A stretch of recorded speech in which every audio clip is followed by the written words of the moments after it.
আমি আসলে কোত্থেকে কথা শুরু করব, কোত্থেকে শেষ করব আসলে জানি না। এই শিবচরের মাটিতে দাঁড়িয়ে কথা বললে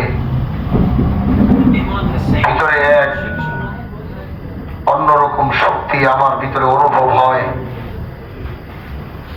ডানে তাকাইলে মনে হয় এই ভাই আমার, বামে তাকালে মনে হয় এই মাটি আমার, রাস্তা দিয়ে চললে মনে হয় এই জমিন আমার।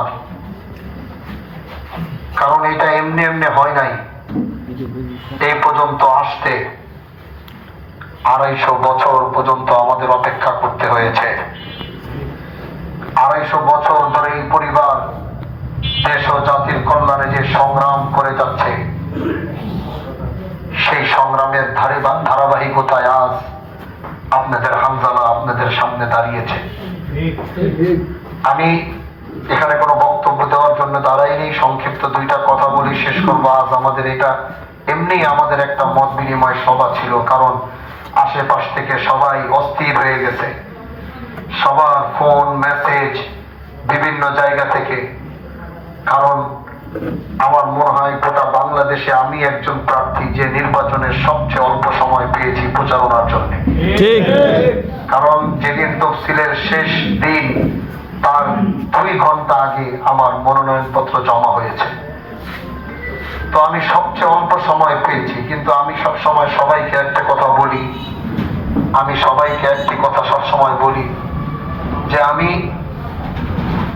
হয়তো অল্প প্রচারণার অল্প কিছু সময় আমি পেয়েছি, কিন্তু আমার বিশ্বাস আমি এই শিবচরের 3,24,000 ভোটারের অন্তরের ভিতরে জায়গা নিয়েছি। আমি কথাটা সব জায়গায় বলেছি। আপনারা এই শিবচরের মাটিতে গত 1 থেকে 1.5 বছরে আমার একটা পোস্টারে কোথাও ছবি দেখেছেন? না। কোন অটোর পিছনে আমার নাম দেখেছেন? না। কোন গাছে আমার ব্যানার দেখেছেন? না। কোন খাম্বায় আমার ব্যানার দেখেছেন? না। কোন সরকারি জায়গায় দেয়ালে আমার পোস্টার দেখেছেন? না।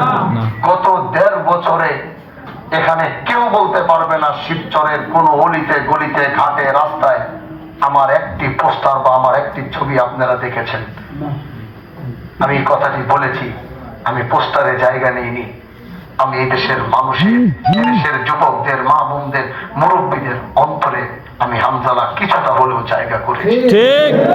এজন্য আজ এখানে সব নেতৃবৃন্দ, জামাত ইসলাম থেকে শুরু করে 10 দলীয় ঐক্যের এনসিপি, খেলাফত মজলিস থেকে শুরু করে, বাংলাদেশ খেলাফত মজলিস থেকে শুরু করে